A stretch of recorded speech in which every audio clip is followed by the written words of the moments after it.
What's up, Boston? There's no Billy Goat here. There's only Bill the Goat. They came to work every day, and there were no days off. Damn, that game was hard. That game was real hard. No days off. And that's number 5. Hell yeah, that's number 5. No days off. No days off. No days off. Who's getting wild tonight? That's what I'm talking about, baby. No one enjoys a protein shake more than Gronkowski. In terms of the days off, Nate Solder, Patriots offensive lineman, tweeted this morning, "Dear Bill, I'm taking today off." Signed Nate. So Chris Hogan, Malcolm Mitch, Rob Ninkovich, Dante Hightower, they are with us this morning. The parade of champions continues. What does today count as then for you guys? What day is it? I think it's Tuesday. Today, Wednesday. Is today Okay, off? A couple days of just going. So yeah.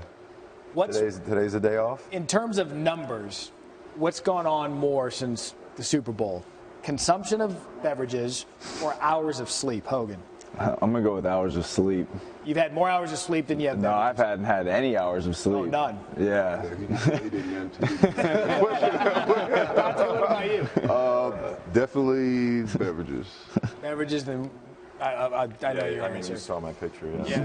Malcolm, you've been enjoying this? I mean, life doesn't get much easier for a rookie. You just waltz into the NFL and just out the Super Bowl. I am very fortunate. Yeah, I've been enjoying it. Now, I found it was interesting. We were talking during the commercial break, and these fellows come out here. They look like they're dressed for television success. And what happened with you? What happened? Well, I got a call yesterday, and they said, you have an opportunity to go to ESPN. And I'm being a rookie, I didn't know what to expect. So I said, oh, okay, I'll go do some radio interviews. And then this morning, I had to rush a text to my mom saying, I think I'm going to be on TV.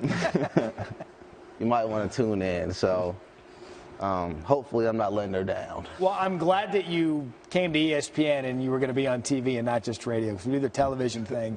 We were talking also during the break about the parade yesterday and how big it was for the city. The weather was out there, but people were still very much a part of it.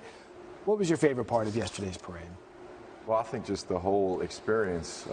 It was a perfect New England, Boston type day. Snow was coming down, a little bit of rain, a little bit of sleet. Everyone was out supporting us, and we were all having a great time.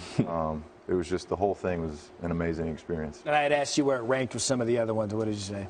This was the best one. I was fully enjoying my time in this parade, so it was great. Chris, what was your favorite moment?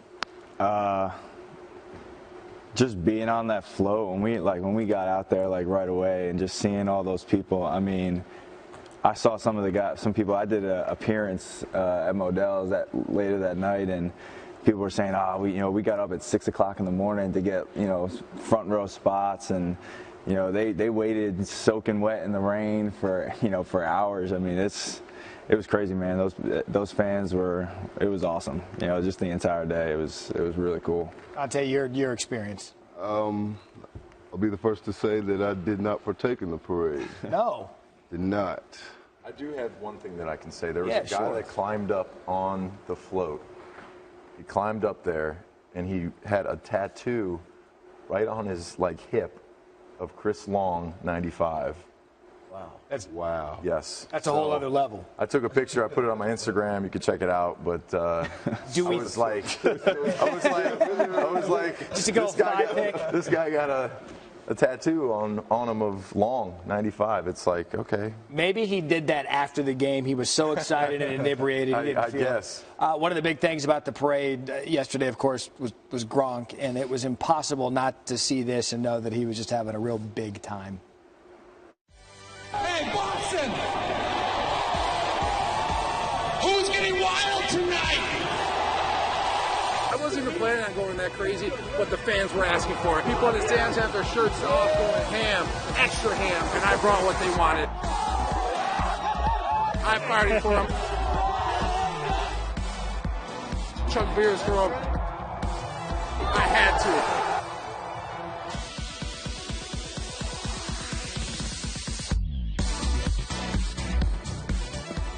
You know, he never met a cold beer he didn't like. How would you guys describe Gronk? I don't know, but that was probably the best Stone Cold Steve Austin impersonation I've ever seen. But, I mean, hands down, bro, what you see is what you get with the Gronk. And what you see, you know, off the field, he does the exact same on the field. And, I mean, he's a hell of a teammate and obviously a hell of a partier, too. Guy just likes to have fun, man. Loves playing football, loves being around people. You know, you saw it. I mean, he just loves, he loves it. He's a walk-in highlight tape on the football field and off the field, too. I mean, you've been around. Yeah, I think, you know, the most impressive thing is from the first day I met Rob to the, you know, yesterday, the guy has not changed one bit. You know, he loves life. He has a great time. He's a beast on the field. And he's just, you know, an awesome teammate. So, again, it's just every day you're always having fun with that guy. How does he treat rookies, Malcolm? Really well. I can honestly say from the first time I've seen Rob until the last time, I haven't seen anything but a smile on his face. He welcomes you in and wants you to have fun. You look at the game, it was 21-3 at the half, and they get up 28-3. I want to take you guys to take me inside the locker room at halftime. We've got both sides of the ball represented here. I want to start with the defensive side of the ball. You guys are down 21-3 at the half. What were you guys saying amongst each other in the locker room at halftime? It was a game at one point that got out of hand. You know, even before we got in the locker room, you know, Duron Harmon was one of the guys who was just constantly saying, you know, this is going to be a hell of a comeback. This is going to be something legendary. This is going to be something my kids are going to be talking about.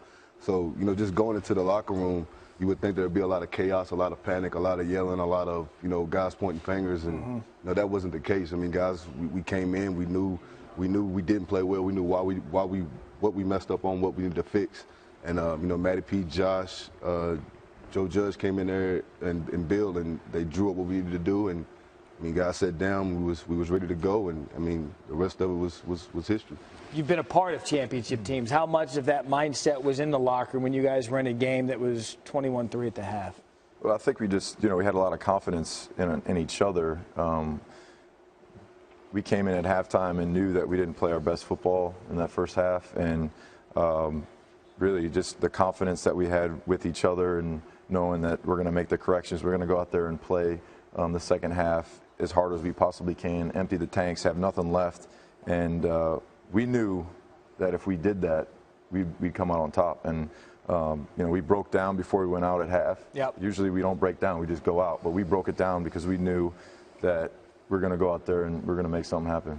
Guys, we saw Brady again do what he does when his team's down late and he leads the offense back to a championship. James White scores the game-winning touchdown. But what was he like throughout the comeback? Because you got the sense early in the second half, and as the offense started to get momentum, Chris, that he was at a point where he couldn't be stopped. What did he say when you guys were trying to make the comeback?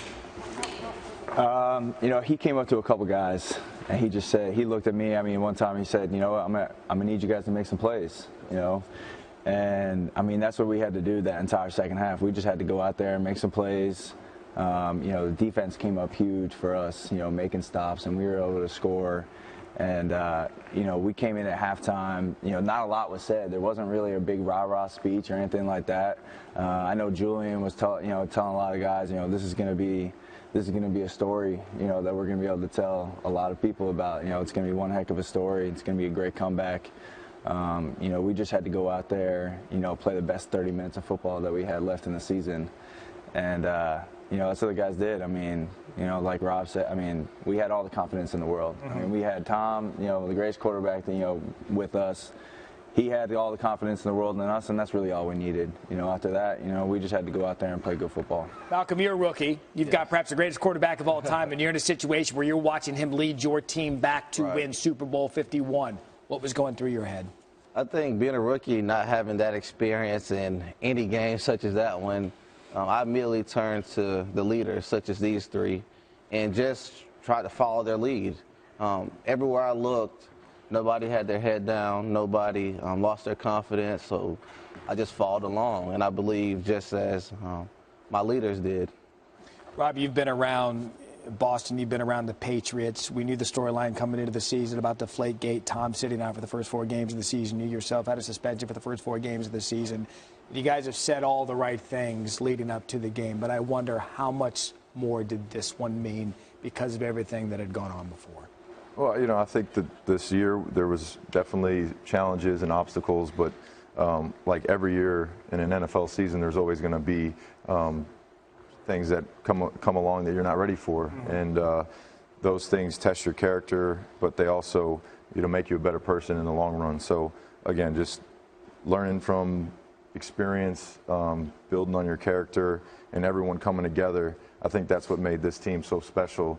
Starting out in the off season, we start running and lifting weights. Everyone just all in, OTAs, mini camp, training camp. Everyone's just trying to do their best to play their best football for the guy next to them. And it really was an amazing season. So happy to be a part of it, and you know, have it and share it with all these guys. It'll certainly go down as one of the greatest Super Bowls in history. I'm going to take advantage of the studio light. If we can get a tight shot of that Super Bowl ring right there that he decided to wear, just to let everybody know. Yeah, I was just gonna, that's the kind of bling I bring to Bristol. There you go. A Super Bowl ring. The flying Elvis faces me. I like to look at it. You know. You guys, congratulations on the win. Congratulations on the Super Bowl. Malcolm, tell Mom you did great. I thought this was fantastic.